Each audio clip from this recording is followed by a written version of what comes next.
আর আমি যে বিদ্যাটা দিতেছি, বিদ্যাটা নিয়মটাকে বলতেছি, তারপরে মন্ত্রটা বলবো, তারপরে স্ক্রিনে দিয়ে দেব মন্ত্র। শুল শুল লোহার শুল, 4 পাও 8 খুর, হাড় খামু মাংস খামু রক্ত খামু, দায়ের দায়ের 3 চৌল, রক্ত দিলাম মা কালীর চরণে, চরণে দিলাম। শুল শুল লোহার শুল, চিটের দেবীর চিটে শিপের হুঙ্কারে দেবীর মস্তক ফুটে। এটা শ্মশান থেকে বা কবর থেকে অল্প কিছু মাটি সংগ্রহ করবেন 2 জায়গা থেকে করে। এই মন্ত্রটা 7 বার পাঠ করে, এই যে লেখা আছে 7 বার, 7 বার পাঠ করে ওই মাটিতে ফু দিয়ে যার আসন নষ্ট করবেন তার আসনে একটু ছিটিয়ে দিয়ে আসবেন, বা যে কোনো ঘরে স্থানে একটু রেখে যাবেন, বাস শেষ, ওর আসন বন্ধ হয়ে যাবে। আর ভালো করাটা হলো পানি পড়া দিয়ে ভালো করতে হবে। এই যে লেখা আছে পানি পড়া 7 বার। আকাশে আলি পাতালে আলি, ডাইনা আলি বামে আলি, আষ্টান জমিন লাগছে তালি, ইয়া আলি হু হুম কারে আলি। এভাবে 7 বার এই মন্ত্রটি পাঠ করে পানিতে বা জলেতে ফু দিয়ে, গঙ্গা জলে বা পবিত্র 3 ঘাটের বা 3 মসজিদের পানিতে বা 7 মসজিদের পানিতে এরকম সংগ্রহ করে, গঙ্গা জল হলে ভালো হয়, 7 বার পাঠ করে ফু দিয়ে পুরো আসন করে ছিটাই দিবেন, বন্ধ কাটে যাবে।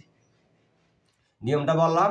এখন আমি মন্ত্রটা আমি এভাবে ছবি করব, মোবাইলে ছবি করে ভিডিও মাঝখানে এডিট করে মাঝখানে বসাই দিব। মন্ত্রটা আপনারা শুধু মুখস্থ করে নিলেই হবে।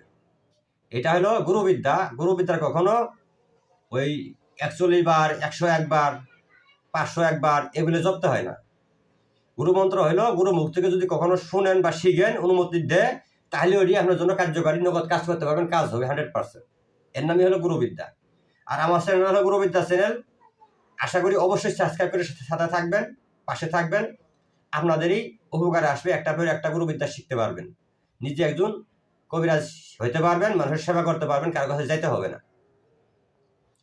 আর এই ভিডিওটা ভালো লাগলে অবশ্যই একটা লাইক করবেন, কমেন্টে মতামত জানাবেন কে কি ধরনের তদবির চান।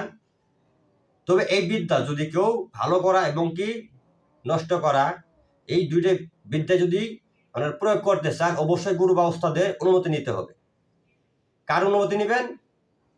যার কাছ থেকে, যার মুখ থেকে বিদ্যাটা নিতেছেন তার অনুমতি নিতে হবে।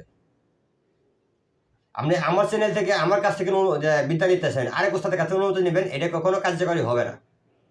কেননা এটা আমার গুরু দিছে আমাকে, আমি আমার শিষ্য থেকে যদি মন থেকে এজাজত বা অনুমতি দিয়ে দিই তাহলেই কাজ করবে। আপনারা পারলে অবশ্যই অনুমতি নিয়ে নেবেন। ফোনে নিয়ে নিমতে যে কোনো কৌশলে আপনারা যোগাযোগ করে অনুমতি নিয়ে আপনারা কাজ করবেন। কাজ করে পরীক্ষা করে তারপরে আমার কমান্ডে জানাবেন, 100% রেজাল্ট পাবেন ইনশাআল্লাহ, আশা করি। তার একটা কথা অনুরোধ করবো, পড়া চালো ঢিল মেলে নিজে চালো পাথর পরে কখনো কারো ক্ষতি করবেন না অন্যায়ভাবে। যদি শত্রু বারবার আপনাকে আক্রমণ করে ক্ষতি করে, তারপরে আপনি এই বিদ্যাটা প্রয়োগ করতে পারবেন। অনর্থক অন্যায়ভাবে কারো ক্ষতি করবেন না, কারো ইজিকে হাত দিবেন না, এটা আমার পক্ষ থেকে অনুরোধ রইল। তা আমি ভিডিও লম্বা করতেছি না। সবাই ভালো থাকবেন, সুস্থ থাকবেন। আল্লাহ হাফেজ।